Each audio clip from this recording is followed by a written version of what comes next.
Shalom, everybody in the classroom. Shalom. Shalom. Everybody online, shalom. Shabbat shalom to the 12 tribes scattered abroad. Greetings for another Sabbath service. Giving all honor and all glory to Yahweh, Ba'ashima Mashiach, Wamalak Yahushai. Double honors to the elect elders of the house of David that's been in this truth for decades and decades, patiently waiting for the second coming of Yahushai. A hearty shalom to all of the mighty men of the Lord that go out on the highways and byways, presenting your body as a living sacrifice to magnify the name of the Lord in his ministry. Shalom to all of the men that may not be out there in the highways and byways as of yet, but they're getting their households in order, they're praying, fasting, studying, being diligent and abounding in the work of the Lord. Shalom to all of the sisters out there, the aquas out there, reverencing their husbands if they're married, being submissive, keeping the law, statutes, and commandments, married or unmarried, and serving diligently day and night, like your righteous foremothers, Sarah, Esther, Martha, Rachel, Leah, Rebecca, and the list goes on and on. Shalom. Shabbat shalom to everybody tuning in. All praise to the Most High for another Sabbath service, another day of edifying Israel, another day of repenting, another day of getting your spirit in order, right before the great and dreadful day of the Lord come upon us. As we always do, we're going to go to Acts chapter 18 and verse 4.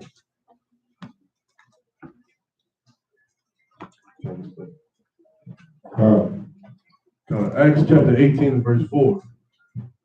Go. Book of Acts. Book of Acts, chapter 18 and verse 4. And he reasoned in the synagogue every Sabbath and persuaded the Jews and the Greeks. Right, another Sabbath service to persuade those to know who know that they are Israel to continue in these laws, statutes, and commandments, the faith, the brotherly love, the charity, all things to magnify the name of the Lord. To those just tuning in who are just finding out that they're Israel or who may not know, to compel you to search the scriptures diligently, to be at the church of Berea, forsake the ways of this world, come out of the shadows of Babylon and back to the glorious and marvelous light, Yahweh Hashem Yahushua. And the only way we can do that is through Philippians chapter 4 and verse 13. Right, through Philippians 4 and 13. Right, Shabbat Shalom to everybody tuning in. Right, 4 and 13. This is the book of Philippians, chapter 4 and 13.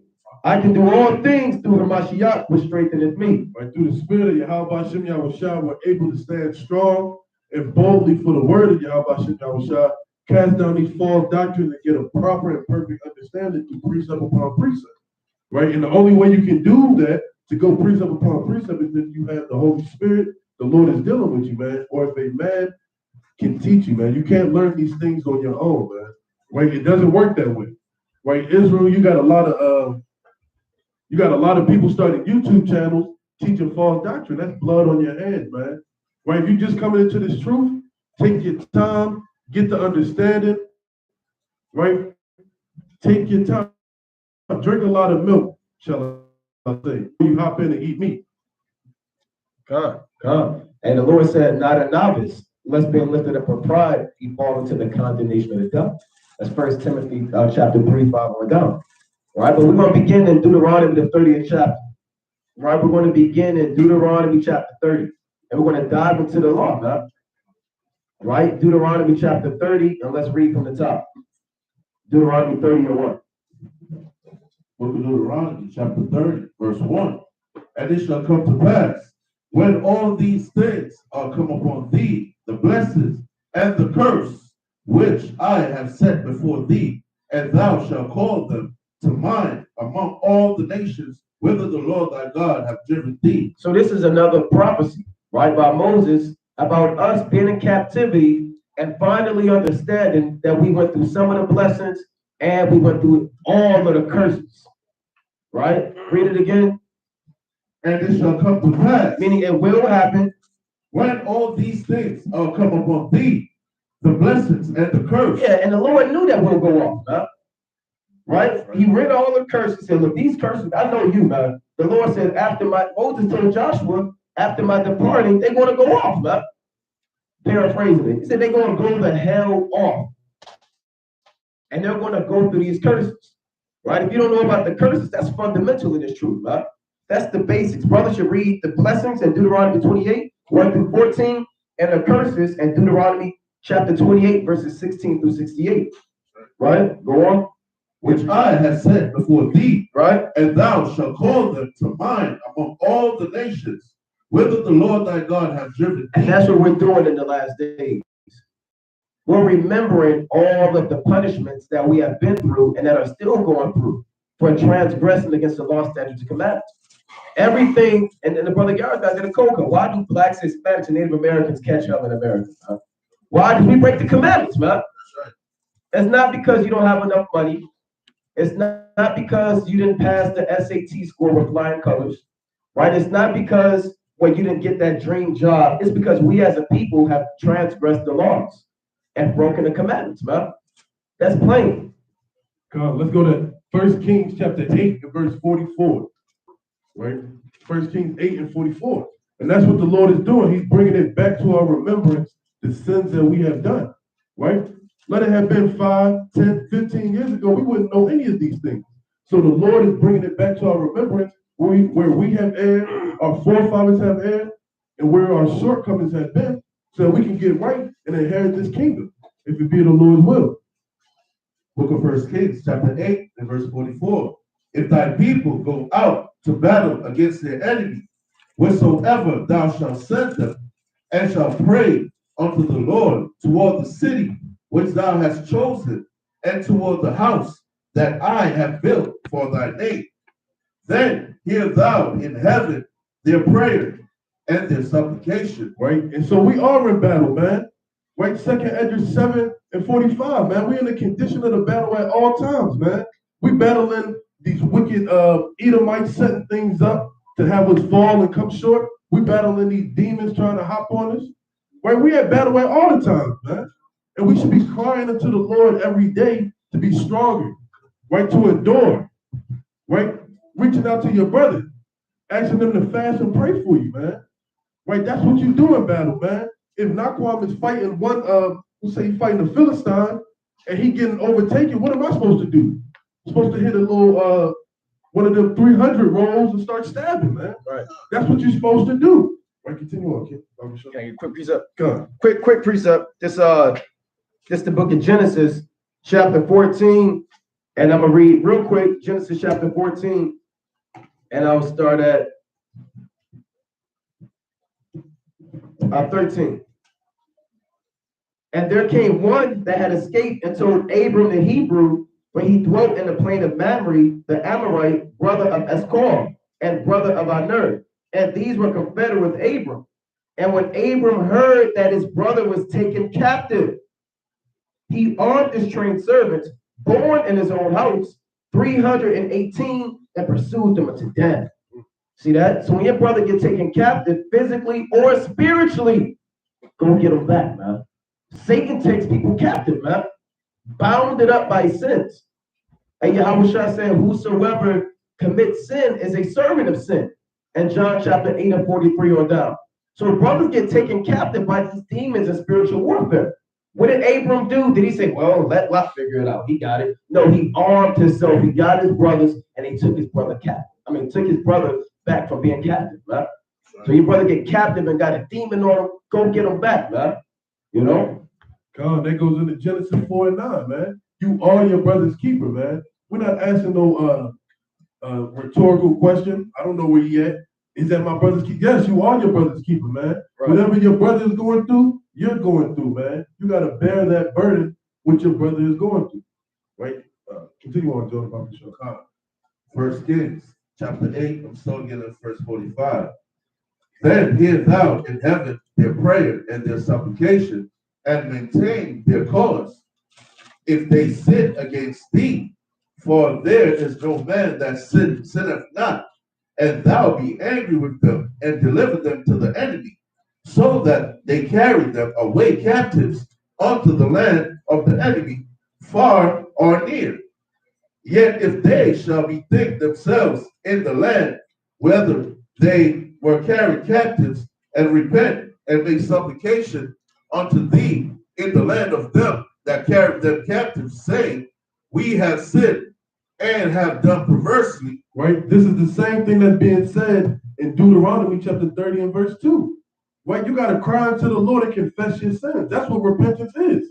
Right? Crying to the Lord, confessing your sins, ask the Lord to heal the land so we may return to it and keep his Sabbaths and keep his commandments and keep feast to him in our own land. Right? Hold that Bible shot and get Baruch chapter 3 and verse 1. Right, everybody should know 1 Kings 8 and 47 on down. Yeah, that's fundamental, man. These are your 101 precepts, man. Your 1 Kings 8, your Deuteronomy 28. You got brothers that never read the book of 1 Kings, but they want to know the 7 trumpets. You're not going to know the 7 trumpets. You don't even know how you're in this captivity, man. But you want to go into the 7 trumpets, right? 3 and 1. Baruch 3 and 1. Right, that's a good point. Like we were saying, man, everybody wants to get deep in the meat, man. You feel like you're more respected when you know the meat. But that's not true, man. That's not true at all. Right? You're more respected by keeping these laws, statutes, and commandments, how you treat your brother, how you order your household. These are the things that get you more respect than Israel. And the Lord magnifies you, not yourself. Yeah, and the Lord said in Sirach 19 and 24, he that feareth God and hath the small understanding is better than he that transgresseth and hath much wisdom, paraphrasing. So you rather know a little bit, but you fear the Lord, and the little bit that you know, you still gonna keep the commandments. Compared to the brother that knows 10,000 precepts and 400,000 breakdowns, and he has 144% truth. You got brothers saying they got 144% truth, and they commit sex with prostitutes. And hating their brother. And they hate their brother. How do you have 144% truth, and you popping prostitutes before camp, huh? You know? So the Lord's not dealing with brothers who say they have 100% and 144% truth and can deal with prostitutes. Right? You got it. And justify it by the scriptures. And yeah. I'm going to say some more. Keep going. Baruch chapter 3 and verse 1. O Lord Almighty, God of Israel, the soul is anguished, the troubled spirit crieth unto thee. Right, so your soul should always be in anguish, man. It's better to be in the house of mourning than in the house of mirth. Right, you should always be anguished, man. Waking up knowing you got to go to work, waking up knowing that your life could be taken at any second. Right, you got to get forced to. I can't even say it no more, man, because they flagging channels. Right, you see, this should make you angry, man. It should boil your blood. Right. Verse 2, hear, O Lord, and have mercy, for thou art merciful, and have pity upon us, because we have sinned before thee. Right, we got to ask the Lord to have mercy and pity on us, man. Right, because the Lord, he's almighty, he can do what he wants, man. That's right. If the Lord don't want to forgive you, well, damn it, he's not going to forgive you. Bring that out. If the Lord want to take you out this truth, you know what he's going to do? Take you out this truth. That's right. He's going to snatch that candlestick real quick, man. So you got to ask the Lord to have mercy on you. That's right. Right? For thou endurest forever, and we perish utterly. O Lord Almighty, thou God of Israel, hear now the prayers of the dead Israelites and of their children which have sinned before thee, and not hearken unto the voice of thee, their God. Right. For keep on. No, you can stop right there. No. That was it. Unless you want to keep going, we go back to Deuteronomy 30. Yeah, we can go back to Deuteronomy 30. Right? So the point is, the brothers bring the precepts out to show that we have to repent. And the same thing that Baruch said is the same thing that Daniel said in Daniel 9 chapter. The same thing that Solomon said in 1 Kings. All of our forefathers acknowledged the fact that we as a nation went off. Huh? And you have to throw up these same prayers. Hey, the Day of Atonement is coming up. Huh? The Day of Atonement is right around the corner. So even in the Day of Atonement in your prayers, you should be praying on the behalf of the sins of your nation. Huh? Let's get that real quick in Daniel 9 and 1. Right? You have to understand the situation you're in and make repentance to the Most High. That's the number one solution for so-called blacks, Hispanics, and Native Americans. You got people saying black and brown people unite. Under what banner? Under the banner of their financial success, of getting your own. You got people saying you got to get your own land. Well, ain't no sin in having your own land, but you got people. A brother told me you got to succeed from the United States like the South did in the Civil War. You got to go get legislation and succeed and get your own states. Where is it at in the Bible? What did the Lord say, take over Florida and make that the land of Israel? Right? The Northern Kingdom get Miami, Southern Kingdom you get Orange. No, the Lord didn't say that, man.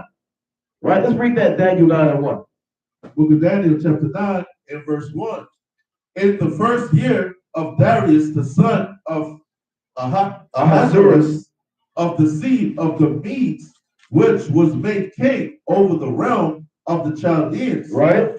In the first year of his reign, I, Daniel, understood by books. By what? By books. By what? By books. Daniel understood by books. What? The number of the years whereof the word of the Lord came to Jeremiah the prophet, that he would accomplish 70 years in the desolations of Jerusalem. Daniel was going into the books to figure out how long. That's how bad he wanted to get out, man. There has to be a time when we have to leave this captivity. He was going through the books. He said, I found it. Jeremiah talked about it. In Jeremiah 25:11, 70 weeks of captivity. 70 years of captivity. You have to be in that same mentality. You have to understand by books. When are we going to get out of here? All right, I'm in the book of Matthew. Okay, now I'm in 2nd Ezra. Okay, now I'm in the book of Luke. I'm going through the books. Okay, now I know we about to get out of here. Daniel did the same thing. He wasn't just sitting around hoping. He was going through the hell, man. I got to work for the damn king. I got to do all this. When am I going to get out of here? Right? You got it, king. God, this is Jeremiah chapter 29 and verse 8. For thus saith the Lord of hosts, the God of Israel, let not your prophets and your diviners that be in the minds of you deceive ye, neither hearken to your dreams, which he's caused you to be dreamed. Right? For they prophesied falsely unto you in my name. I have not sent them, saith the Lord. For thus saith the Lord, that after 70 years be accomplished at Babylon, I will visit you and perform my good word towards you, and causing you to return to this place. See that? And that was written down. Right? When you read Jeremiah 52 and all these different accounts, Jeremiah had Baruch write these accounts down. And that was sent out with the Torah, and you had all these different, this is how the Bible was added, a compilation of books.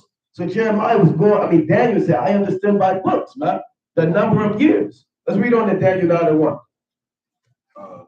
Start from the top again. Let's read on to verse 3.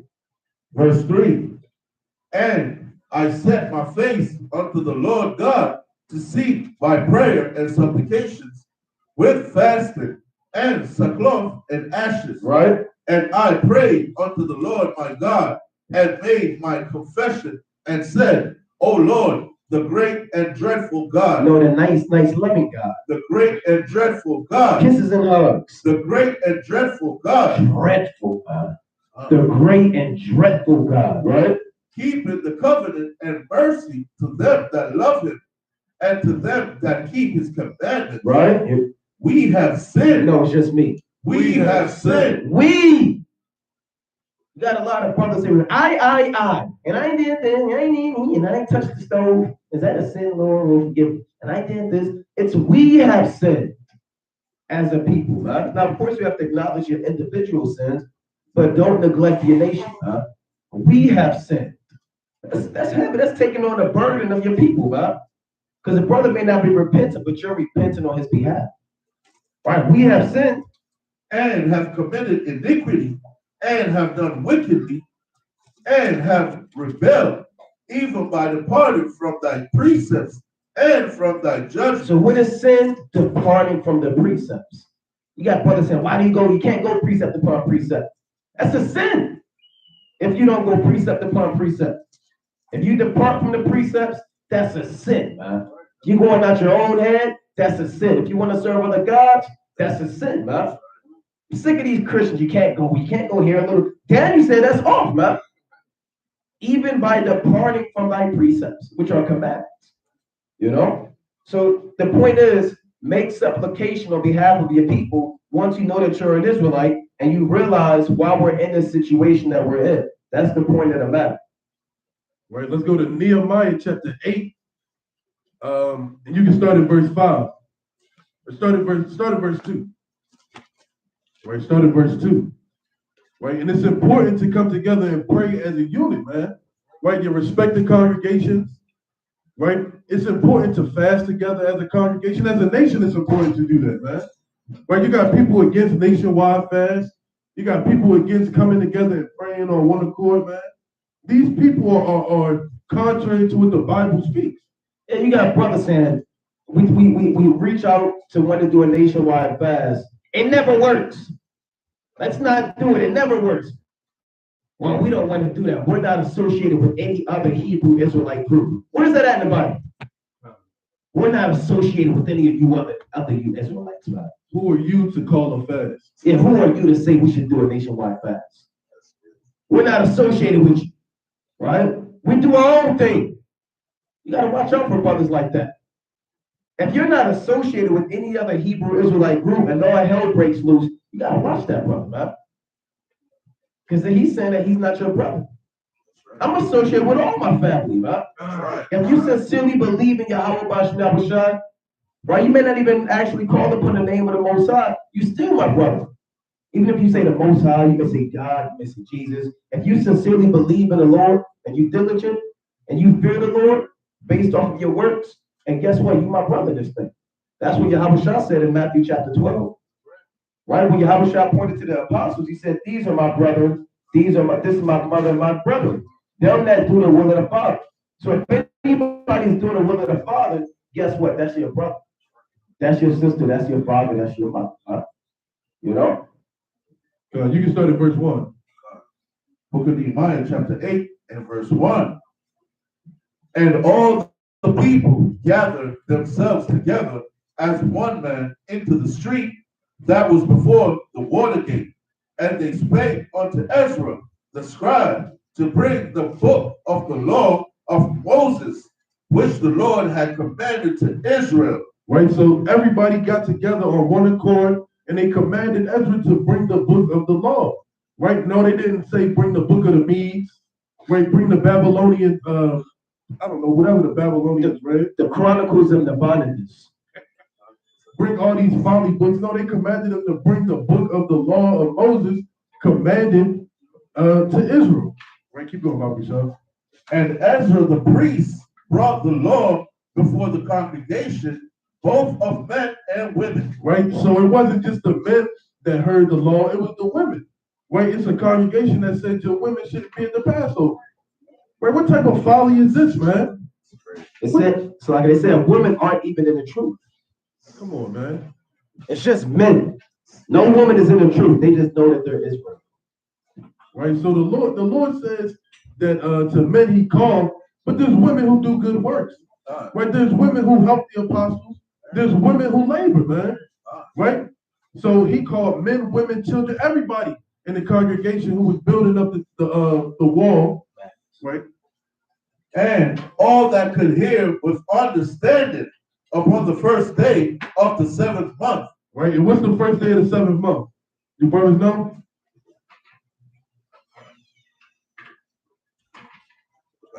Let's go to Leviticus 23. Read the tabernacle.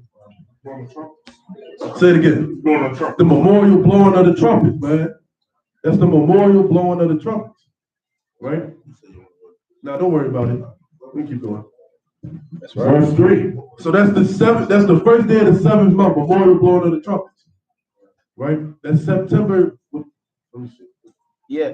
While he's looking for that, the Amalekites call it Rosh Hashanah. Right. Or Ra'ash. You get it back from the Hebrew word Ra'ash, which means head. Basically, they say it means that it's the head of the year. Because it's the top new moon. It's not the head of the year. That's your first new moon for your Passover, but it is the top new moon. You know? It's September 6th at sundown. Right? That is the memorial blowing of the trumpet, 7th month, September 6th at sundown. Right? You keep going, King. Sure. Verse 3. And he read therein before the street that was before the water gate, from the morning until midday, before the men and the women and those that could understand, and the ears of all the people were attentive unto the book of the law. No, they just didn't care. Were attentive unto the book of the law. They held that diligently and held it close to their heart, man. They listened to it. Right? Our people, they bat their heads, they turn their heads when we bringing out the law, man. But our forefathers, they listened attentively. Right? They didn't let a drop or a tittle go from not even perceiving it, man. Right? Keep going. I want to get down to verse 6. Verse 4. And Ezra the scribe stood upon a pulpit of wood, which they had made for the purpose, and besides him stood Mattithiah and Shema and Ananiah and Uriah and Hilkiah and Maaseiah, and on his right hand and on his left hand Pedaiah and Mishael and Malachi, Malachiah and Hashem and Hashbaddanah, Zechariah and Meshulam. And Ezra opened the book in the sight of all the people, for he was above all the people. And when he opened it, all the people stood up. Verse 6. And Ezra blessed the Lord, the great God, and all the people answered, Amen, Amen, with lifted up their hands, and they bowed their heads and worshiped the Lord with their faces to the ground. Right? So after all these words were spoken to them, they exalted the Lord because they understood their errors. They understood the shortcomings. They understood prophecy that they were going to be delivered from out of Babylon. And they praised the Lord, man, because none of the words, Lord, ever touch the ground, man. They never come back void unto him. Right? So it's important to understand that you always have to go to the foundation of this. You always have to go back to the root. Right? You don't just hop in the New Testament and get understanding. Right? You got to think of it as a house. Right? What's the first thing you do before you build a house? You lay down the what? The foundation. And the law is the foundation. The first 5 books is the foundation of this whole huge Bible that we have. That's right. That's right. So we can go back to Deuteronomy chapter 30 and let's read verse 2. Right? Deuteronomy 30 and 2. Book of Deuteronomy chapter 30, verse 2. And shall return unto the Lord thy God, and shall obey his voice, according to all that I command thee this day, thou and thy children, with all thine heart and with all thy soul. And that's what we're doing right now, man. Let's go to Baruch 2 and 29. Right now we're returning to the Lord. You're fulfilling Bible prophecy. Like we brought up before, people keep saying, oh, I think we're living in Bible times. These have to be biblical times. Look at the earth, look at the earthquakes. Look at the hurricanes. Hey, look at the Israelites waking up, man. That's right. That's right. Look at us waking up back to who we are, man. That's right. This is a living sign of you living in Bible times. You're living in Deuteronomy chapter 30. Let's read that, Baruch 2 and 29. Book of Baruch chapter 2 and verse 29. If ye will not hear my voice, surely this very great multitude shall be turned into a small number among the nations where I will scatter them. Yeah, we're scattered all over, few in number. Might be like, few people in Scotland. He got a few Jakes in China. I heard a brother told me he has an actual blood brother in China. He says a lot of Issacharites in China. How the hell did Issachar get to China, man?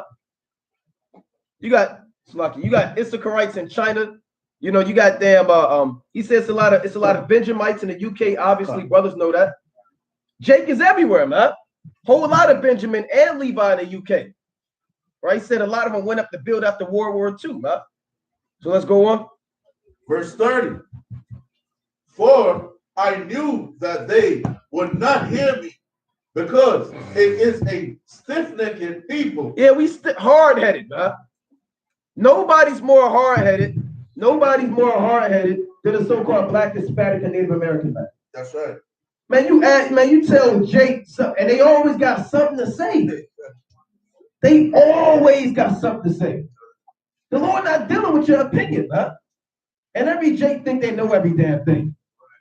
Nah, you gotta do it this way. You have to damn Jake come to your first day, no, you gotta do it this way. Let me show you. Brother, you just got here, man. You're doing it wrong. Jake, you're doing it wrong. Why don't you do it like this? Right? Everybody think they know every damn thing, man. Why don't you stand like this? Right? You really shouldn't be reading this book, you should be reading this.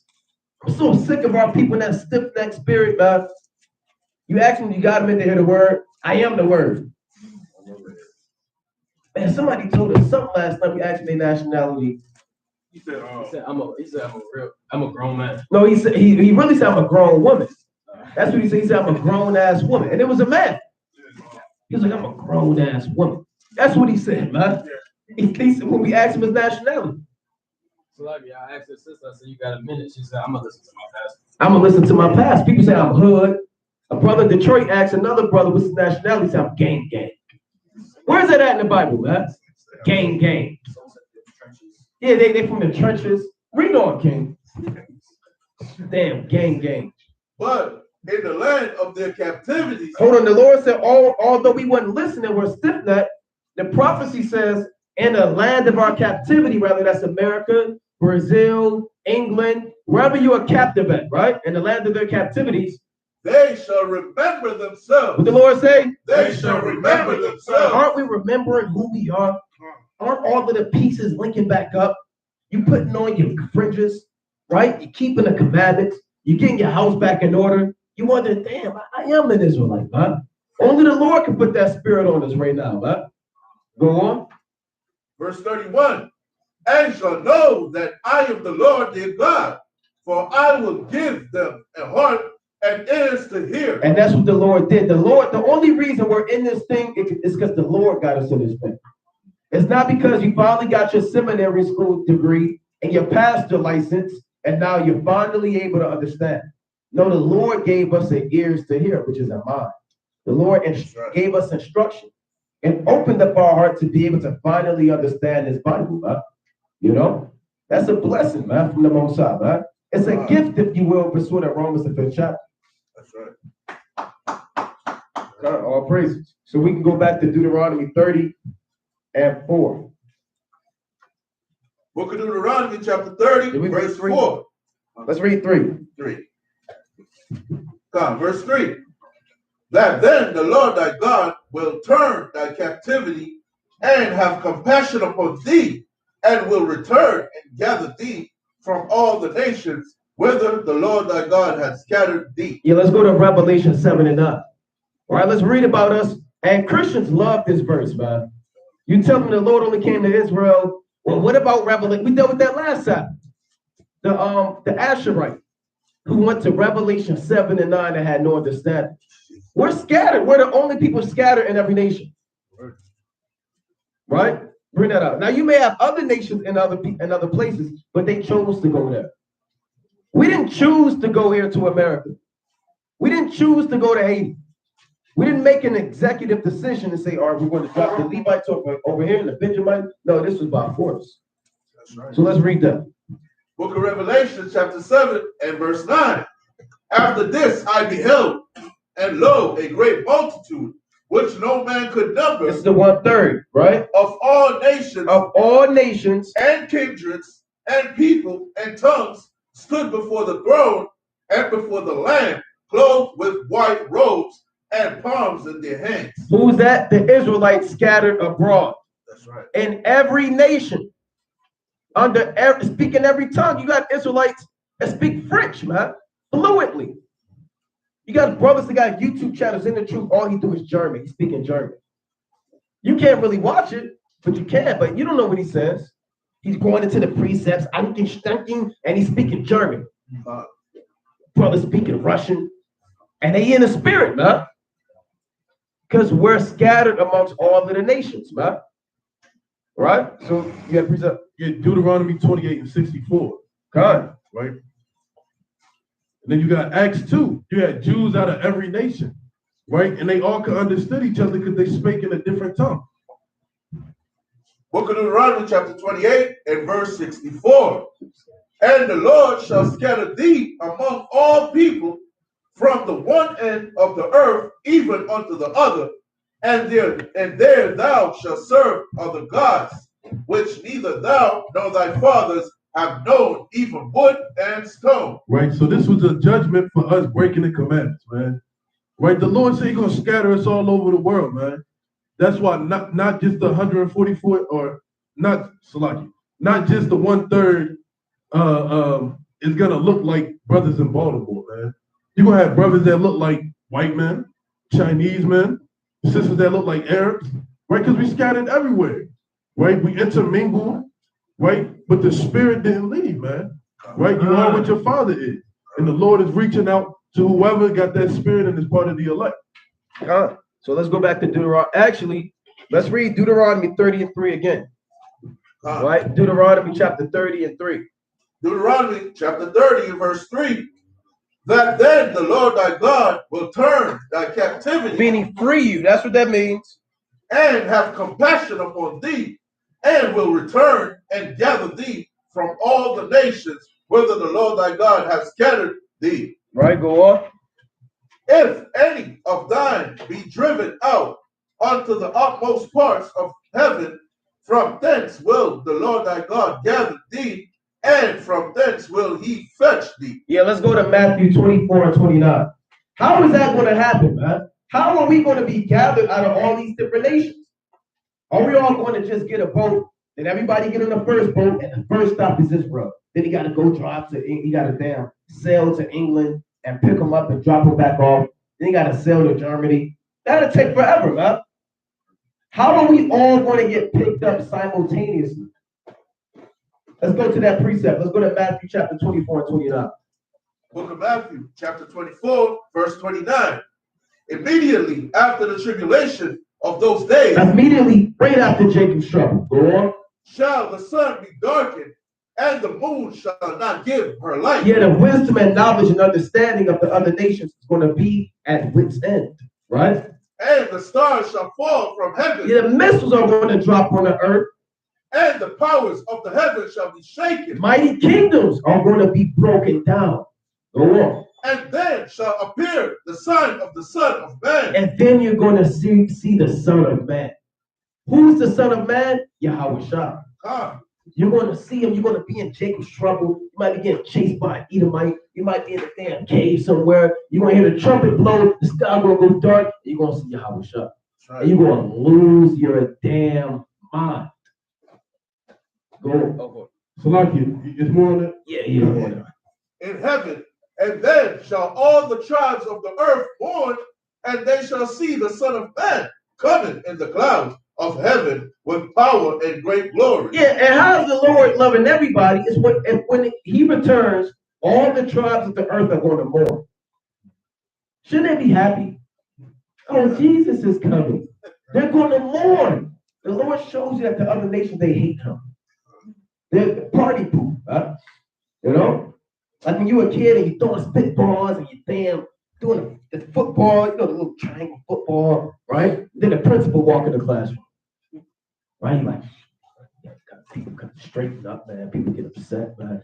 And why? Because, you know, they don't kick you with the principal. He's there to ruin their day, man, and straighten things out. So the nations are in folly, and the Lord is here to straighten them out. Let's read on. Verse 31. Here's the point. Oh, Matthew 24 and verse 31. And he shall send his angels with a great sound of a trumpet, and they shall gather together his elect from the four winds, from one end of heaven to the other. See that? They're going to be gathered in what? The what? The chariots. Yes, the chariots are real. Yes, they exist. Yes, they fly at phenomenal rates. They shift, they transport, they teleport. They're invisible and visible. They're aerodynamic, and it's a spirit. The chariots are an actual spirit. It's not made of earthly metals and materials, man. It's made from the spirit and mind of the Lord. You know? So we're going to get beamed up in Deuteronomy 30 via the chariots, which are what they call UFOs. You're going to be abducted. You're going to be running. You might be falling off a cliff. Then the chariot beams you up in the heavens. So let's bring that up. Yeah, let's go to 1 Thessalonians 4 and verse 13. Right, 1 Thessalonians 4 and 13. Right, this is another precept to show you how we're all going to be taken out of here. That's right. Book of 1 Thessalonians chapter 4 and verse 13. But I would not have you to be ignorant, brethren, concerning them which are asleep. Right, this is talking about those that are dead in the Lord. Right? That ye sorrow not, even as others which have no hope. For if we believe that Yahushua died and rose again, even so, them also which sleep in Yahushua will Yahweh bring with him. Right, so those that died in the Lord, they're going to come back. Right? You got elders that died in the Lord, brothers that died in the Lord. You got martyrs who are going to die for the Lord. Right? They're going to be brought back. How's that going to happen? Keep reading, brother. Verse 15. For this we say unto you by the word of the Lord, that we which are alive and remain unto the coming of the Lord shall not prevent them which are asleep. For the Lord himself shall descend from heaven with a shout. When the Lord coming back with a great noise, bang, everything burnt, fire, destruction, right? That boss that you hated because he made you work on the Sabbath day, right? He gonna get destroyed in front of you. Right? The Lord coming back with a vengeance, man. The brother just read it in Matthew 24. Right. All the nations are gonna mourn, man. All the tribes of the earth are gonna be hurt, man. Right. Right? But we're gonna be glad, right? If we get beamed up, we will be. Right. That goes in the second Ezra 13. We can touch on that in a second as well. Go ahead. Keep on. Go. With the voice of the archangel and with the trumpet of Yahweh, and the dead in Yahushua shall rise first. Then we which are alive and remain shall be caught up together with them in the clouds to meet the Lord in the air. And so shall we ever be with the Lord. Wherefore, comfort one another with these words. Well, so the dead and the Lord is going to rise first. But you're going to see that brother who got his head cut off, you're going to see him rise up in the air. You're going to be confounded, man. You're probably going to piss on yourself, man. Heart attack. Heart attack. You're going to be shaking, man. Right? You know how scary that would be to see somebody you love that died for the Lord rise up in front of you? That's going to be terrifying. The next thing you know, you floating off the ground. And the next thing you then you up there to meet the Lord in the air, man. Right? That's beautiful, man. And at the end of it says, wherefore comfort one another with these words, man. Right? These things it's kind of tough dealing in this truth, man. You be worried about your fate, you worried about your family, right? What's gonna happen next? But this is how you comfort one another, man. Look, man, we're gonna get up out of here if it be the Lord's will. We got something better to look forward to. Right? So that's how you comfort one another. Right. Quick precept on that. So like a quick precept on comforting one another. Let's go to 2 Maccabees, chapter 12. So like you bear with me. I believe that's what I want. All right, so like you bear with me 1 second about comforting one another. All right, let's go to the book of Maccabees. First Maccabees chapter 12 and 9. First Maccabees, the 12th chapter and the 9th verse. Right, because when, and that topic in the church of Thessalonica was heavy. The only reason Paul is going into the resurrection is because they didn't know what would happen to people that died in the truth. So Paul had to explain it and say, look, this is how it's going to go down like brother's going to, man. It's going to go like this, and this going to happen, then this going to happen, man. So don't worry about your brothers that may have died in his truth. It's not the end all be all. Right? The Lord said he's not the God of the dead, but of the what? But of the living, man. Right? Let's read that. First Maccabees chapter 12 and verse 9. Book of First Maccabees chapter 12 and verse 9. Therefore, we also, albeit we need none of these things. Yeah, we don't need psychologists, psychiatrists to comfort us. We don't need drugs, weed, alcohol, and other sinful outlets to comfort us, right? For that we have the holy books of scripture in our hands to comfort us. That's all you need. The holy books of scripture to comfort you, man. When you feeling down in the faith, hey, read what happened to Hananiah, Azariah, Mishael, the three holy children. When you don't know what's going to happen, read the book of Daniel, the 6th chapter. Man. When you're stressed out about your family, read how the Lord resurrected this man. Man. Or if you're not reading this, you're not going to know what's going on. You're not going to have any faith because you don't know any accounts, because all you're doing is reading the 7 trumpets. You're buying trumpets at home, put them in the wall. This is the first one. You're writing prophecies. Brother, get out the 7 trumpets and read about the law, man. Read about the accounts of our forefathers, man. and see how the Most High delivered them, and that'll comfort you, man. You know, so much more when you look when Jacob's trouble comes, you're not even worried about it. Because you know what all the accounts how the Lord dealt with your forefathers, man. That's right. You know? So we go back to Deuteronomy 30. Was it more than that? No, that was it on that. So that's how the Lord is going to gather us. Oh, I had a point of that. But who's coming with us? Let's go to Isaiah 14. Yeah, the Lord going to gather us and beam us up. Hey, but guess what? In due season, other people, they're going to come with us.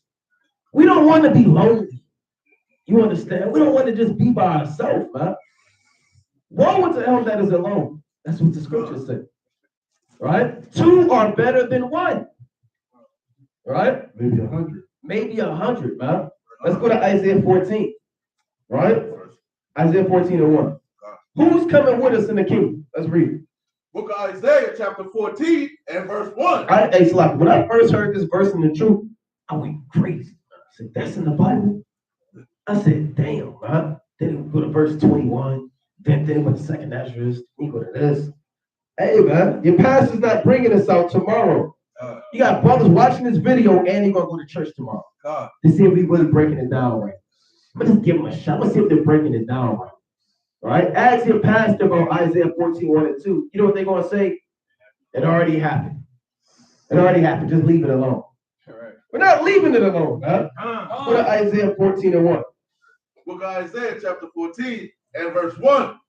For the Lord will have mercy on Jacob and will yet choose Israel and set them in their own land. Yeah, we read that in Deuteronomy chapter 30. And the strangers shall be joined with them. These strangers are heathen, not Israelites. Have some discernment, right? Go on. And they shall cleave to the house of Jacob. Right? And the people shall take them and bring them to their place. Then we're going to ask them to come. Shall take them and bring them to their place. Right? And the house of Israel shall possess them in the land of the Lord for servants and handmaids. And they shall take them captives, whose captives they were, and they shall rule over their oppressors. We're going to rule over our oppressors. Come. So when we get put back on our own land, the Lord is going to give us the green light, and it's going to be hunting season. You're going to be hunting down your slaves. I want that one. No, I want that one, huh? All right, you have it, brother. The laws of my inward parts, you can have them, but can I share them? Con, I don't want. That's how it's going to be, man. You're going to be sharing slaves, man. You're going to be too nice to your brother because the laws are going to be in your inward parts. You're going to be real nice. Okay, you can have them this week. You know, you check on them, then you get them this week. And it's going to go, it's a slavery. The Lord is with slavery. Right? A lot of jakes, I want reparations. I want 40 acres and a mule. I want a condominium. Right? I don't want a condominium. Huh? When are we going to get our condos? From the government. No, we want slaves. You got it. Revenge is our reparation. That's right. Let's get Jeremiah 16 and 15. A quick point. A reparations means to repair, to make things right. How can you repair something by giving you money that's worthless? That doesn't repair anything. You make things worse because his money system is to put you further in debt. So that's the complete opposite of a reparation. To repair something is to give us to slaves because we were slaves so they can repair the earth that has been broken down. Huh? Right. I just want to make that point. Blood is our money that we're looking for. That's right. Right? And it's going to be blood up to the horse's bridle, man. You know, that's like this high, man. Right. It's going to be blood this high, man. And I'm going to steal it out. Okay, this is, I was watching ISUPK. This is about 7 years ago. He said, if you even stole a dime from a so-called black and Hispanic man, blood is coming from your body. Just imagine a dime. You find a dime outside. Right. Let me get to that Jeremiah. Book of Jeremiah, chapter 16 and verse 15. Right. But the Lord liveth that brought up the children of Israel from the land of the north and from all the lands whither he had driven them. Right, we just read about that. He's going to bring us with a mighty hand. They're not going to talk about the 10 plagues in Egypt ever again. They're going to talk about the deliverance from Babylon the Great. Right. Right. And I will Salakia, and I will bring them again into their land that I gave unto their fathers. Behold, I will send for many fishers, said the Lord, and they shall fish them. And after will I send for many hunters, and they shall hunt them. Right, so right now we in fishing season, man. We out there throwing the bait, which is the Bible, seeing what type of fish is going to bite it. We might get some bass, some cod, right? We might grab a catfish, but we got to throw it back, man. Right, we trying to get the rightful fish that the Lord has sent forth, the lost sheep. And then after that, you know what's coming? Hunting season, man. Hunting season. And that's what every Israelite man is waiting for, hunting season, man. That's right. That's right. We're waiting for that, man. You ever watch Marvel? How they be throwing each other through the walls and through the buildings? That's what we're gonna be doing, man. We're gonna throw them through buildings. Imagine throwing a human body through a building. They're gonna turn into little pieces, man. Yeah, and Jake, when you were a kid, man, you know you got that active imagination, man. You pretending that you got powers. Right? You're running around, you're flipping off of this and do it's in your spirit, man. To be mighty, man. You're gonna have that spiritual power when you're taking the nations down. You're not gonna have this frail body that you have now. Jake, you can't run them out, man. You out of breath, you sweating. You gotta take your diabetes shot. I got diabetes. Take your test strip out, doing this, and you got the blood pressure, you got to prick your finger. You can't take the nations down with the body you have now, man. The body you have now, you're not going to make it. That's right. Right now, an Edomite can beat up a Jake, man, in wrestling. He might beat him a damn arm, right? Put him in a chokehold. It's not going to happen in the kingdom, man. You done? I got a quick reset. It was 16. Okay, let's go ahead and finish 16. So, Lucky, I used to, growing up, I watched Dragon Ball Z a lot. Right, that was my show, man. Dragon Ball Z is fire. I'm shoot. See, the brother said that's right. Right? You don't know about that, Madonna, because you're too young. Wow. Yeah. Unbelievable. We used to play Dragon Ball Z when we was younger. We'd be on the playground punching each other in the head and kicking each other in the stomach and stuff. Right. Right? Wait till we really get to do that, man. Blast off at 150 miles per hour, throwing Kamehameha beams out our hands. Destructo, what you say, John? Salakia said everybody wanted to be Goku. Man. Yeah, everybody wanted to be Goku, man. We used to have the cell socket on the playground, man. I'm talking kicking, back kicking, brothers flipping off monkey bars, landing on each other, man. That's what we really gonna be doing, man. Right? You can go ahead and finish 16. From every mountain and from every hill and out of the holes of the rocks.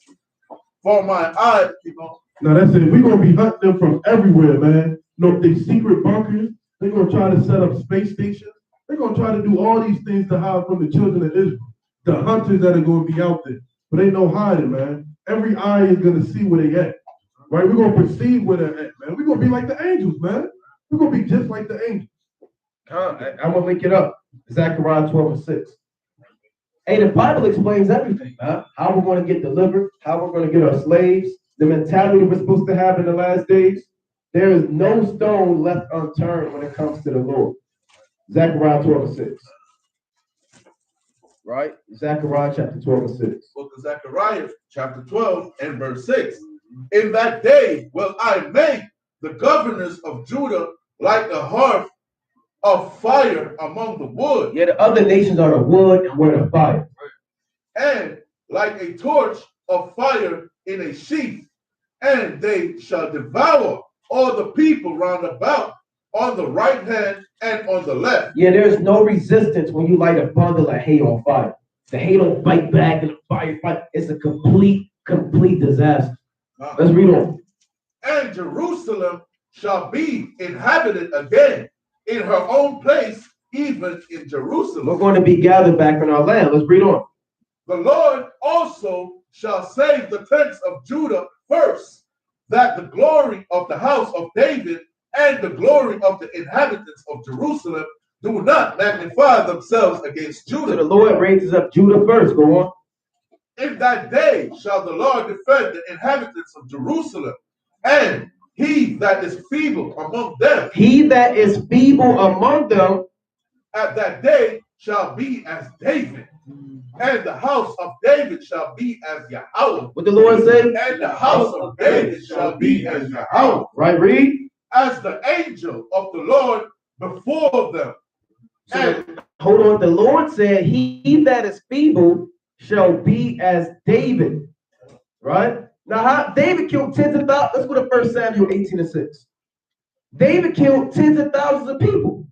You got brothers, they feeble, they walking around, they got the crutch, they can barely make it, they got to drag their leg, they're in a wheelchair, they can't lift the weight. That man's gonna be like David. David said he leaped over a wall, and the bow of steel was broken in his arms. Right? A bow of steel. Let's read that, 1 Samuel 18:6. Come. 1 Samuel chapter 18, we're going to read verse 6. And we all striving to be like David. Right?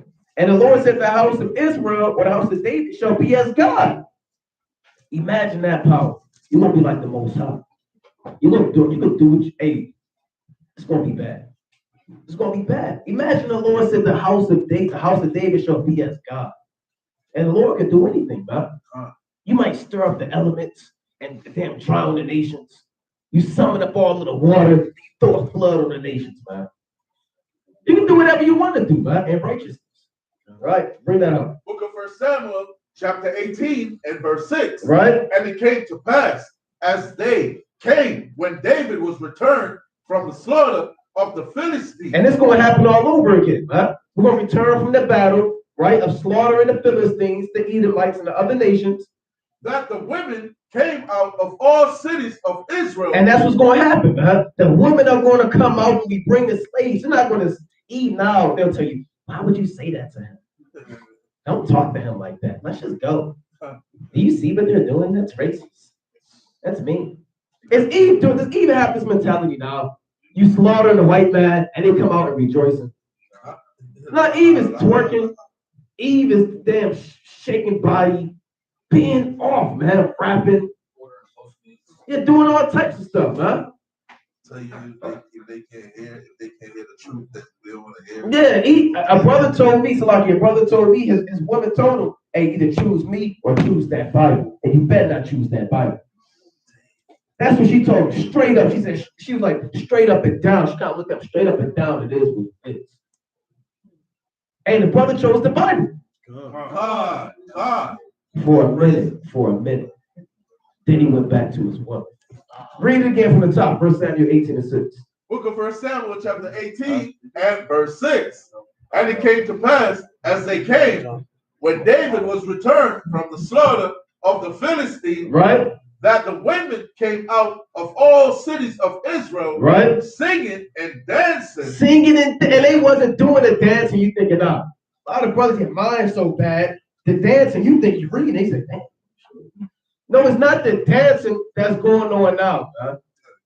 Don't even try to equate in your head. You see them dancing now, and you thinking, damn, that's what they were doing, right? No, that's not what it's talking about, man. Right? They were singing and dancing, go on. To be King Saul with tabrets, with joy, and with instruments. And they the women could play the instruments back then, man.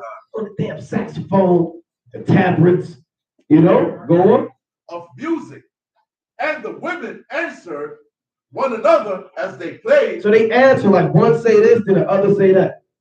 Like they be like, what's the example of that? They be like, the roof. You know how they say in the world, the roof, and then they answer say it's on fire, and they reply back like an MC, man. When I say this, you say that. Yeah, that's what they was doing. When I say this, you say, and that's what the woman was doing, man. They was getting it in, man. That's what they mean. They answer one another. They was turning up. Right, go on. Said, Salakia, start from top. 1 Samuel 18, verse 7. Right. And the women answered one another as they played and said, Saul hath slain his thousands. And you gotta picture that, man. Right? And they singing Saul, and Eve got that voice, man. Eve can sing, man. Anita Baker, damn, Tony Braxton, Whitney Houston, they get down, man. Patti LaBelle, If I Only Knew, right? They was getting it in, man. So they was singing, right, go on. And David his 10,000. So one woman would say Saul slayed his thousands, then the next one would say David is 10,000. And it was a turn up, man. That's how it's going to be when we come back from slaughtering the heathen, man. It's going to either women are going to turn up, huh? You know, go on. And Saul was very wrong. And we're not going to have that. We're not going to have that. You're not going to be very wroth because Amos killed 20,000. You only got to kill 19,999. And you're very wroth. That's off, man. It's like, yeah, like that's envy and jealousy, man. You let these women getting all in your head, man. Right? Damn, the women love him more. The Lord not dealing with that spirit, man. Damn, Eve, man. So like in Joel, the 2nd chapter, it says you're not going to break. Right. So it ain't going to be no jealousy. It ain't going to be, oh, I'm trying to get above this brother. No, it's already set up from the foundation of the world. Who's going to lead the armies? Who's set up over the captains of 1,000, of 100,000? Ain't no telling how much the 1/3 is going to be, man. Right. It could be 2 billion people. It could literally be 2 billion people. You have one man set over 12 million people. Captains of millions. You never know how it's going to go. So let's add it to that. You had a question? Yeah, like the Lord said, he that is feeble shall be as David, and the house of David shall be as God. That's the power that we're going to have in the last days, man. Right? You're not going to need a gun. We're not going to put rifles on, rail guns. The Lord is going to give us spiritual power. Right? What weapon you want to use to take the heathen down? Sword. A sword. What you want to use? An axe. His hands. Right. That's what I like right there. His hand. I like the axe and the sword too, but them hands, man. Gotta squeeze his skull in, man. Kind of lift him up. Damn, just smash him like this, man, and you move on to the next one. God. You know? That's it on that. You have something else? Yeah, we can go to Deuteronomy. We can go to move on to wisdom. You want to go to wisdom of Solomon? Yeah, the 3rd chapter. All right, let's go. Let's go into it. All right, let's go back to Deuteronomy. Let's go back to Deuteronomy 30. You got a question?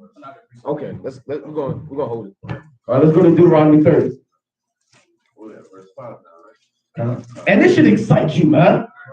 A lot of brothers read this. Where's the 7 trumpets? Right? No, brother. Get into this thing, man. Hey, I don't want to talk about that. I want to move on. I want to go into the book of Daniel. Right? Brothers, man. You got to eat the whole roll. The Lord told Ezekiel, eat the whole roll. You got to eat your vegetables. You got to eat your bread. You got to get your meat. You got to wash it down with water. You got to eat the whole meal, man. You know? So we back in. This is the book of Deuteronomy, chapter 30 and verse 5. It's like it, I saw verse 5. Yeah, 5. Verse 5. And the Lord thy God will bring thee into the land which thy fathers possessed, and thou shalt possess it, and he will do thee good and multiply thee above thy fathers. And the Lord thy God will circumcise thine heart and the heart of thy seed, to love the Lord thy God with all thine heart and with all thy soul, that thou mayest live. Yeah, that's the new covenant. This is the new covenant. Let's get that in Jeremiah 31 and 31. This is the new covenant already been established, man. You got heathen saying, well, we're part of the new covenant. Was the Lord talking to you in the book of Deuteronomy? No. If Moses did not address you in the wilderness of the book of Deuteronomy under a covenant, then how can you be part of a new covenant, man? You wasn't there for the first covenant. Let's get that in Deuteronomy Jeremiah 31 and 31. Book of Jeremiah, chapter 31 and verse 31. Behold, the days come, saith the Lord, that I will make a new covenant with the house of Israel and with the house of Judah. Right? Not according to the covenant that I made with their fathers in the day that I took them by the hand to bring them out of the land of Egypt, which my covenant they break, although I was a husband unto them, saith the Lord. Right? But this shall be the covenant that I will make with the house of Israel after those days, saith the Lord. I will put my law in their inward parts and write it in their hearts, and will be their God, and they shall be my people. So the Lord, read on. Verse 34. And they shall teach no more every man his neighbor, and every man his brother, saying, Know the Lord, for they shall all know me from the least of them unto the greatest of them, save the Lord. For I will forgive their iniquity, and I will remember their sin no more. See that? That's Deuteronomy chapter 30, what we just read. Under the terms of conditions in the new covenant, the laws are going to be in your inward parts. Right? The laws are going to be in your inward parts. And you're not going to have to teach every man his neighbor. It's not going to work like that, man. It's not going to be in a kingdom you breaking the scriptures down to a brother. We're not going to hold the Sabbath service in the kingdom. We still have to teach Jake that they're Israel. Man. Those days are over with. Everybody's going to be perfectly righteous. Right? Let's get another precept. Let's go to Isaiah, I believe 60 and 21. Right? We're going to be automatically righteous, man. And we hate going off. Right? Isaiah chapter 60 and 21. This is the book of Isaiah, chapter 60 and verse 21. Thy people also shall be all righteous. They shall inherit the land forever. The branch of my planting, the work of my hands, that I may be glorified. See that? The Lord said, thy people shall be all righteous. Not just Noah, Job, and Daniel. Everybody's going to be all righteous, man. In a kingdom, you have to worry about a brother looking at your wife. Yeah, I wonder when he not going to be around. Then I'm going to make my move. That's off, man. You're not going to have, if you go to cut, people still going to church. These guys can go to church, and then these guys can be Muslims and worship Allah, like they say, man. No, everybody's going to be under one back. That's right. You got it. So we go back to Deuteronomy 30. Right? We're all going to be automatically righteous. That's the circumcision of the heart. One more precept on that, on the circumcision. Colossians 2 and 11. Right? The circumcision of the heart. That's not talking about surgery. And they kind of remove one portion of your actual heart and your chest. Your heart is your mind. And to circumcise your heart is to remove any what? Dead works and any sin from it. Just like an actual physical circumcision removes dead skin that you don't need. It's worthless. So a spiritual circumcision removes sin from it. Let's get that in Colossians chapter 2 and verse 11. Book of Colossians chapter 2 and verse 11. Come. And verse 11. In whom also ye are circumcised with the circumcision made without hands, in putting off the body of the sins of the flesh by the circumcision of Yahushua. See that? That's the true circumcision. The circumcision of Yahushua. It's not made with hands, but it's made through the spirit and faith. Once you believe in Yahushua and you're repenting, you have now become circumcised. Spiritually. So we can go back to Deuteronomy 30. That's the circumcision that the Lord is talking about. Your heart being what? Renewed in the spirit. Deuteronomy chapter 30 and verse 7.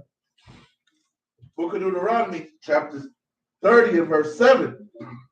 And the Lord thy God will put all these curses upon thine enemies and on them that hate thee, which persecuted thee. Yeah, let's go to Deuteronomy 28. Let's go to a curse. Let's just pick a curse. Every curse that we go through is going to what? Land on the heathen.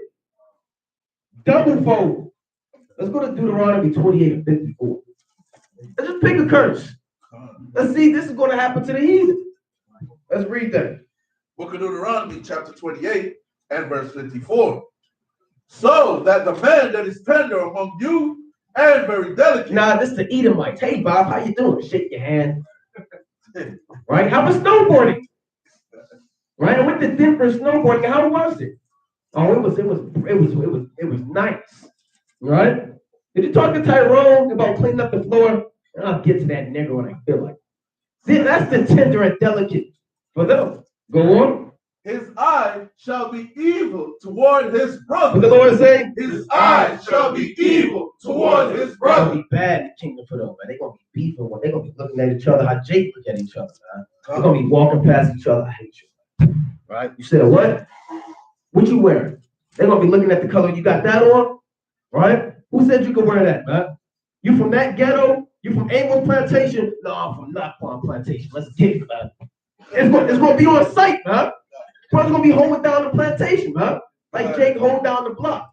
God, Right? Are you from that brother slave field? You ain't doing nothing like us, man. I'm from over east. They gonna take all that language, man. I'm from over west. I'm from the west side. They gonna get real. They gonna turn the damn niggas, man. Right? So read on. Let's read on. and toward the wife of his bosom. Hey, they gonna do the same thing you do to Jake in the world. You do to your woman, man. They gonna be trying to pimp out their woman. It's not gonna be allowed, but that's what they're gonna try to do. Right? They're gonna beat them up. You know, after a hard day's work. Go on. And toward the remnant of his children. And he gonna have his kids, right? Which he shall leave. Which he shall what? Which he shall leave. He's gonna try to leave his kids and go to another plantation and run away. Right? But we're gonna catch him, huh? Right, go on. So that he will not give to any of them of the flesh of his children, whom he shall eat. Whom what? Whom he shall eat. What he gonna do? Whom he shall eat. They gonna eat their own kids. They gonna have to go through it, man. Bobby is going to be eating Jimmy. Ravioli and Jimmy. That's what they're going to be eating, man. They're going to be eating one another, man. Then we have to eat one another. Read the book of 2 Kings, the 6th chapter, 20 on down, man. You have one woman that ate her son, right? Then you had another 16 of them. You had one woman that ate her son and another woman that ate her son, man. Right? And they made a deal, man. They're going to be doing it. They're going to be eating each other. A lot of people, that's me. God wouldn't do that. What did the Lord say in Deuteronomy 30:7? Every curse that we went through, it's going to happen to them. Real quick precept. Let's go to 2nd Ezra. Quick one. Chapter 15 and 56. Right? I believe that's what I want. 2nd Ezra, chapter 15 and 56. Let's get a precept on that. That's going to be horrible, man. Edomites eating Edomites. Moabites eating Moabites. Hamites, they already do that. Eating the Hamites, man. Right? 2nd Ezra, the 15th chapter, verse 56. And we're just going to the curses all day on the heathen, man. Book of 2nd Ezra, chapter 15. And 56. And verse 56. Like as thou hast done unto my chosen, save the Lord, even so shall Yahweh do unto thee, and shall deliver thee into mischief. Right? Thy children shall die of hunger, and thou shalt fall through the sword. Thy cities shall be broken down, and all thine shall perish with the sword in the field. Read. They that be in the mountains shall die of hunger and eat their own flesh. They're going to eat their own flesh. And what? And drink their own blood. And going to drink their own blood. Why? For every hunger. For very hunger. For very hunger. For very hunger of bread and thirst of water. See that? That's the curses, man. They're going to drink their own blood. They're looking around for water. I need water. I have to have something to drink. Right? They're going to look at their son. And they're going to son say, why are you looking at me, Pops? Then he's going to say, son, don't worry about it. Just go over there and hand me that stick. Then he's going to pick up a rock while his son gathering that stick. And he's going to be crying. But his stomach is growling more. And he's going to have to, quench that growling in his stomach. And he's sick of being hungry every night. And his son is going to have his head down. His son going to bend to pick up that stick. And he's going to crack his head open and then drink his blood. Then wipe the blood off and then live to see another day. That Kool-Aid running through his body, man. That's right. Right, let's get Leviticus 26 and 36. Right. these curses coming upon this heathen, man. That's a beautiful thing right there, man. That's right. We've been in curses for far too long, man. Can't wait for the day to see that, man. Leviticus 26 and 36. Right? And Esau is the so-called white man. Is that a thing? That's what they're talking about. Yeah, that's what they're going on here. Book of Leviticus, chapter 26 and verse 36. And upon them that are left alive of you, I will send a faintness into their hearts in the lands of their enemies, and the sound of a shaken leaf shall chase them. Right? So this is the curse that was placed upon us, man. The few of us that was left, the Lord put in our spirits to be terrified whenever we hear anything, man. Right? And they shall flee as fleeing from a sword, and they shall fall when none pursueth, and they shall fall one upon another, as it were before a sword when none pursueth. And ye shall have no power to stand before your enemies. Right. And ye shall perish among the heathen, and the land of your enemies shall eat you up. And they that are left of you shall pine away in their iniquity in your enemies' lands, and also in the iniquities of their fathers shall they pine away with them. Right, so Esau is going to be pining away from the iniquities of their forefathers, man. Right, how we had to serve in this captivity for the iniquity of our forefathers, the same thing that they're going to have to do, man. They're going to be falling and dying of faintness of heart. Let's get Jeremiah 51 and 19, man. Check it out. Because they're not just going to be dying by faintness of heart, man. That's not going to be the only thing that's going to make Esau drop, man. Jeremiah 51, verse 19. That's right, man. Book of Jeremiah, chapter 51 and verse 19. The portion of Jacob is not like them, for he is the former of all things, right. And Israel is the rod of his inheritance. The Lord of hosts is his name. Right. Thou art my battle axe. Thou what? Thou art my battle axe. That's what the brother said he want to use, man. Right. He said he want to use an axe, right? And weapons of war. Right. We're the weapons of war of the Lord, man. We're going to be the ones doing the destroying, breaking down their cities, and the few of them that's going to be left behind, they're going to have that faintness every time they hear a leaf drop, man. Right. You know that the scary movies when the wind go by? Yeah, you know when oh my gosh, what is that? That's what they're going to be scared of, man, because they're going to have that image of a pure massacre. Right, go ahead, keep reading, brother. For with thee will I break in pieces the nations, and with thee will I destroy kingdoms. Right, it ain't just going to be Esau. It's going to be Moab. Right. It's going to be Ishmael. That's right. It's going to be Ham. It's going to be Elon. It's going to be everybody, man. Right, we're going to have killing parties, man. We're going to have destruction parties, man. Yeah, welcome to the purge, man. I can't wait till I can break down that rock of Mecca. Man, I want to hit that with a backhand, do a backflip and kick it in half, and then split in half. Man, all these, that Jesus in Brazil that's like this. Right. Man, I want to chop that in half with my hands, man. Right. All these idols, man. I can't wait to do these. Shoot, Lord willing, man. And we're going to be doing these things, man. Because we are the battle axe of the Lord, man. And the battle axe of the Lord, we don't have no control where the person handling the axe is swinging it. Wherever the Lord tells us to go, guess what? We're going to go there, man. We're going to go there. We're going to march through, get the job done, come back, rejoice with the spoils to the next city, man. Like how Esau go from land to land with their army setting up democracy, we're going to be setting up the righteousness of the Lord in every land that we go into. That's right. Right? That's all I want to go into. Come on, let's go to Deuteronomy 28 and 65. Well, let's see another curse. Deuteronomy chapter 28. You can kind of just pick and choose in here, man. All right, let's go to Deuteronomy 28 and 65. Now, some of these things, like the Lord bringing a nation like an eagle, you got to kind of have some discernment. Right, but let's bring this up. Deuteronomy 28 and 65. Book of Deuteronomy chapter 28 and verse 65. Another curse for the heathen.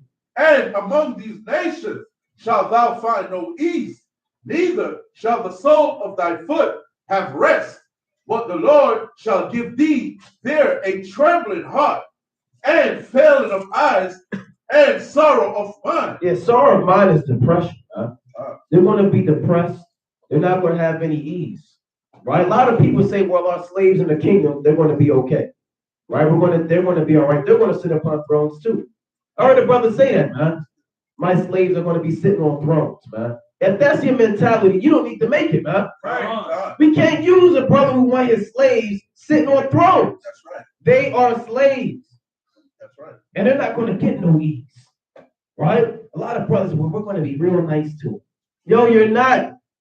The Lord said they're not going to get ease. No lemonade breaks, no 15 minutes, no 30 minutes. Then they can accrue about 15 hours of sit time. And they got PTO paid time off. But then they might put in a unpaid time. Then they get a little vacation period for 2 weeks, but they got to come back before the sundown. No, it's not going to be like that, huh? No breaks, no vacation, right? No sick days, man. Let's read on. Damn, I'm sick. So what? That's what we're going to say in the Hebrew. So what? Better not sneeze on my sheep. Hey, you better not sneeze on the sheep, man. Get out there and get to work, man. That's right. Or we're not going to have thermometers for the heathen. We're not going to have an HR department. We'll just go to HR. You got a brother, but mighty brother sitting on HR, man. Right? And they got to file a complaint to corporate. You got to call corporate. We're not going to have corporate, man. You know? Let's read on. In verse 66. Verse 66. And thy life shall hang in doubt before thee. Meaning every day they're not going to know if they're going to live. Every day they're going to be out there. Today might be my last day. Don't we go through that, man? Every day you leave the house, either your own brother or the so-called white man, they can take your life, man. That's right. And their life is going to hang in doubt. Read on.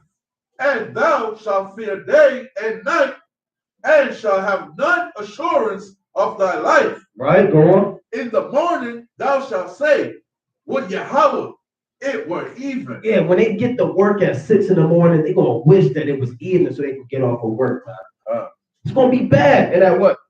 And at even thou shalt say, would Yahweh it were morning. And they're going to be in the evening time because they're going to have them sores on their back. And they're not going to be able to go to sleep like you was, man. And the women got to put the ointment on in the plantation. And they got to put the medicine on there. And it's nighttime. You hate the nighttime.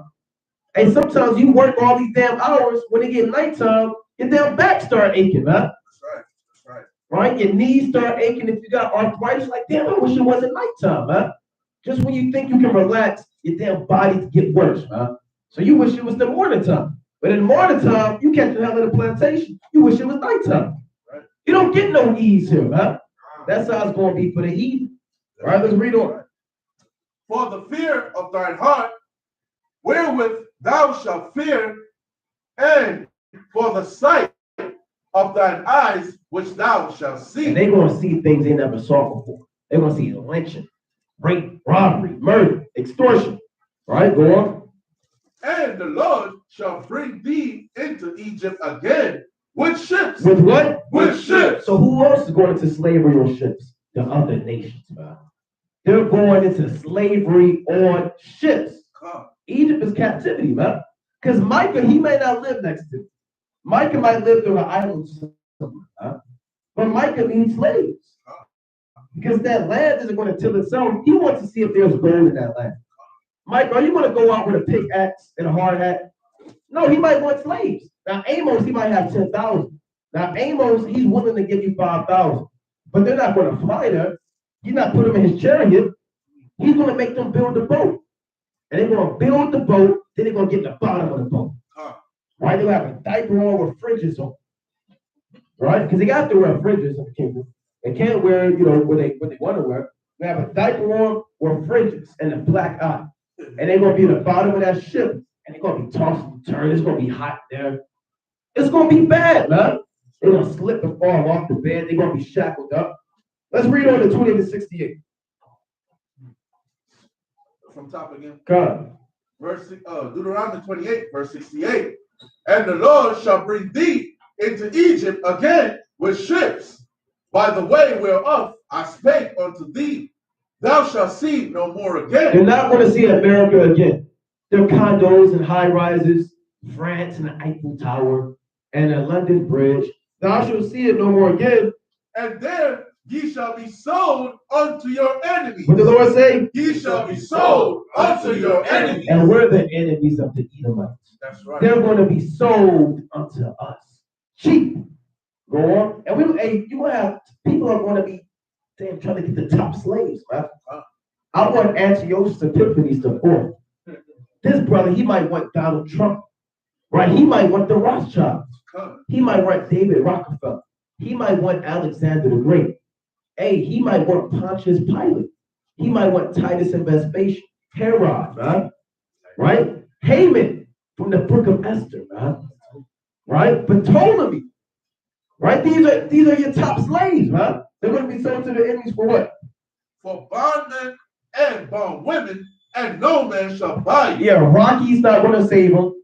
Right? Who else? Larry Bird.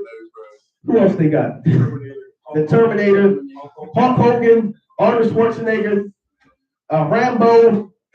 These Edomites, they done came up with their own list of people, man. Made up. Yeah, they're the Great White Hope, man. They can't save you. Rambo's not going to save you, man. You know? You got it. The Klitschko brothers. John Cena, Chuck Norris. The Klitschko? Man, they get beat up by Jake every time they walk up in the ring. Jake, they love them Klitschko brothers, man. Hey, man, they get touched up every time. Right. So we can go back to Deuteronomy chapter 30. Damn, Larry Bird. That's why Esau make these superheroes, man. They make the Clark Kents and the Bruce Waynes and the Peter Parkers. Because they don't have nobody else. Thor, everybody loved Thor in that Avengers movie, man. Macklemore. Yeah, Macklemore. Macklemore is not going to save you. Thor, Eminem. Right? They're all going to slavery, man. Thor is going into slavery, man. Right. They think you're going to come in and save the day. Right? The Lord said, no man shall buy you. Salaki, just because they talented don't make them a Jake, man. Right. Somebody got to be, in the words of Priest Sabbath, somebody got to be the 2/3 and somebody got to be a Gentile, man. Right. Somebody got to be a heathen, man. Just because they can rap don't make Eminem is not an Israelite. Yeah. Hey, Steven Seagal, brother says Steven Seagal, man.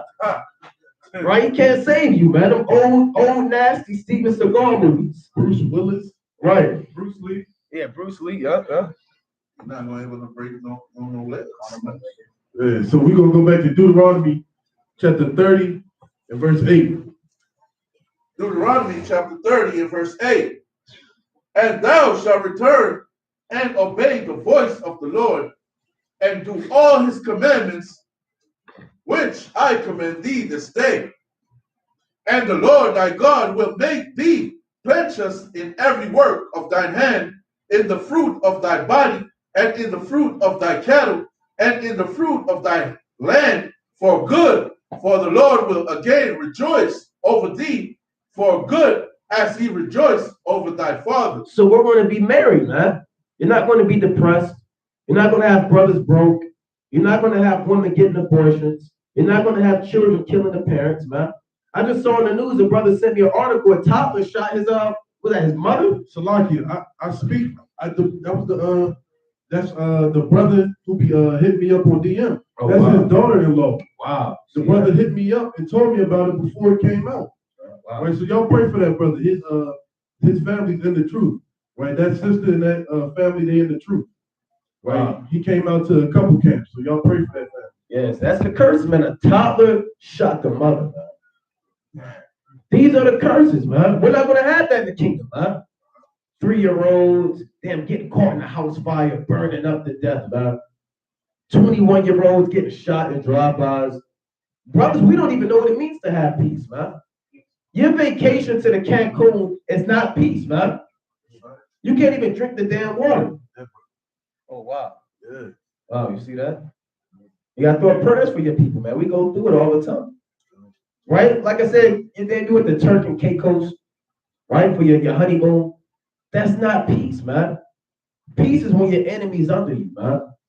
Right? Peace is when you have slaves, dominion, and rulership, man. And you have zero stress. You got something else? All right, let's go back to Deuteronomy 30. Book of Deuteronomy chapter 30 and verse 10. if thou shalt hearken unto the voice of the Lord thy God, to keep his commandments and his statutes which are written in this book of the Lord, and if thou turn unto the Lord thy God with all thine heart and with all thy soul, for this commandment which I command thee this day, it is not hidden from thee, neither is it far off. It is not in heaven, that thou shouldest say, who shall go up for us to heaven and bring it unto us, that we may hear it and do it? Neither is it beyond the sea, that thou shouldest say, who shall go over the sea for us and bring it unto us, that we may hear it and do it? Yeah, quick precept. Let's go to Romans chapter 10. So what Moses is saying, hey, it's not hard. That's basically summing up. It's not hard. The word is right here. Just do it, man. You don't have to worry about traveling to great missions and expeditions to receive the laws and commandments. It's plain. It's right in front of you. Now, the same concept of the law being nigh unto you, and you don't have to go up above and go up below and get it, is really on a deeper level as we read it's going to Yahweh Shah. So let's get that in Romans chapter 10, what I call, and 5. Okay, come, Romans 10 and 6. Yeah, let's start at 5. Book of Romans, chapter 10 and verse 5. For Moses described the righteousness which is of the law, that the man which doeth those things shall live by them. Right. But the righteousness which is of faith speaketh on this wise, say, not in thine heart, who shall ascend into heaven? That is to bring Yahushua down from above. Yeah, we don't have to go up in the third heaven and bring down Yahweh Shah to give you the word. We don't have to do that, man. It'll be impossible. Go on. Verse 7. Or who shall descend into the deep? That is to bring up Yahushua again from the dead. We don't have to do that to give you the word. Go on. But what saith it? What does it say in the law in Deuteronomy 30? The word is nigh thee, even in thy mouth and thy heart. That is the word of faith which we preach. So the word is in your spirit, man. It's already in you, man. You don't have to travel 10,000 miles to receive the word. It's right here. That's right. All you got to do is believe. That's right. Go on. That if thou shalt confess with thy mouth the Lord Hamashiach, and shalt believe in thine heart that Yahweh hath raised him from the dead, thou shalt be saved. So it starts with belief. That's the first action, right? You believe in Yahweh Shah and you confess the truth, man. I am an Israelite. Yeah, I believe in the Lord. And you begin to repent. That's the first step, man. But Christians, they'll take that verse and they'll just twist it all over, man. All you got to do is believe and confess. Confess Jesus and you'll be saved. You can't just say Jesus and now you're going to get beamed up in a chariot. You just say Jesus. Anybody can say Jesus, right? You have to confess the Lord, man. With your mouth, believe in your heart. But what did the Lord say in Sirach 32 and 24? He that believeth in the Lord taketh what? Taketh heed to the commandments, right? And he that trusteth in him shall never bear the works. So if you believe in the Lord, now it's time to start proving it, right? Let's start showing the works. Let's start bearing the fruits of the Spirit, and let's start keeping the law, statutes, and commandments. Right? That's what it comes down to. That's what he's telling them in the time of Moses. The word is right here in front of you. Let's do it, man. Right. You know? So let's go back to Deuteronomy 30. Right? Deuteronomy chapter 30. Verse 14. Let's bring it up. Deuteronomy chapter 30 and verse 14. But the word is very nigh unto thee, in thy mouth and in thy heart, that thou mayest do it. See, I have set before thee this day life and good and death and evil. In that I command thee this day to love the Lord thy God, to walk in his ways, and to keep his commandments and his statutes and his judgments, that thou mayest live and multiply, and the Lord thy God shall bless thee in the land whither thou goest to possess it. And you got to know the commandments, man. Like I said, you got to read Genesis. There's commandments in Genesis. Sure. Read Exodus, Leviticus, Numbers, and Deuteronomy. Make sure you're keeping the commandments, man. It's not just not eating pork, shrimp, crab, and lobster. And that's it. Then grow your beard out. And then no tattoos and put your fringes on and you made it. There's 600 plus commandments, man. And you have to go and search out all the commandments and make sure you're keeping them. Like the brother going to, there's laws of cleanliness, right? How women are supposed to deal, on their flower. How men deal with, the copulation. How to deal with what happens if a dead thing breaks in a vessel, and what to do in this situation, how to deal with theft, how to deal. You got to know all these things, man. If you don't know that, you're going to be caught out there. You have to deal with it. Like Galatians 3:24 says, the law is your schoolmaster. Right? What's the purpose of a schoolmaster? To instill the things that you need to know. Right? We didn't go to school and just forget everything. Right? We still use some of the things that we learned in school. So yes, this law is your schoolmaster. You have to use this to get proper understanding, to know where you're falling short at. Right? People wrestle with that Galatians 3 and they start going everywhere with it. Man, the law is your schoolmaster. You're gonna always refer back to the schoolmaster. Like if you got a new PS5 and you don't know how to operate it, how you gonna find out how to operate it? In the manual. So how you find out how to operate in your day-to-day life? This manual right here. Right? But if thine heart turn away, so that thou wilt not hear, but shalt be drawn away and worship other gods and serve them, I denounce unto you this day that ye shall surely perish, and that ye shall not prolong your days upon the land whither thou possess over Jordan to go to possess it. I call heaven and earth to record this day against you. These are your two witnesses, right? The heavens and the earth. Go on. That I have set before you life and death, blessing and cursing. Therefore choose life. What the Lord say? Therefore choose life. What the Lord say? Therefore choose life. That what? That both thou and thy seed may live. And every day you have to make this decision. This is not just during the time of Moses. Every day the Most High opening up your eyes and you're walking in the land of the living, you have to make this decision constantly throughout the day. Every day you're dealing with these demons. Do I choose life? Right? You want to gossip and slander. You got to, do I want to choose life? Do I want to choose death? Right? You sitting there, you want to commit adultery and steal. Do I want to choose life or do I want to choose death? You don't want to go to camp. You don't want to do the work. You want to choose life or do you want to choose death? Every faction and every damn thing in this truth comes down to the decision. Do you want to choose life or death? Right? Right. Do you want the blessings or do you want the curses? And the Lord told you what to choose. Because Jake is hard-headed. If the Lord didn't choose, well, shit, death. I want to do death. Right? No, the Lord said choose. The Lord had to tell you, man. Choose, because Jake is stiff-necked, man. I just want to see what death is about. Like Solomon, man. Right? I just want to see what evil is about. Let me just see what it's about. Right? No, man, the Lord said choose life, that both thou and thy seed may live. Because it's not about just you, it's about your heritage, man. Because if you choose death, guess what your family's going? We're going through the curses now. See that decision that our forefathers made falls upon us, man. See that? You don't want to pass that down to your generations to come. Nobody wants their son to go through the curses and your daughters to go through the hell, man. You want them to choose life and receive the blessings.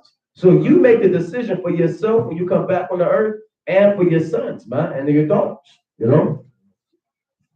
We read on. Deuteronomy chapter 30 and verse 20. That thou mayest love the Lord thy God, and that thou mayest obey his voice, and that thou mayest cleave unto him, for he is thy life. The Lord is your life. You're not alive unless you're walking with the Lord. That's right. The Lord don't give a damn about your protein shakes and your smoothie diet and your keto diet and you bench press 250 and you feel exhilarated. The Lord says you're only alive when you're keeping the commandments. That's right. Anything else, you're dead. Huh? Right, go on. And the length of thy days, that thou mayest dwell in the land which the Lord sware unto thy fathers, to Abraham, to Isaac, and to Jacob, to give them. And with that, pum yourself. Pum yourself. Pum yourself. Pum yourself. Pum yourself. Pum yourself. We'll close the Sabbath, right? Or the Sabbath service, the first lesson. Take a quick intermission. and then we'll proceed with the next lesson. Khan? Khan! Shalom. Shalom.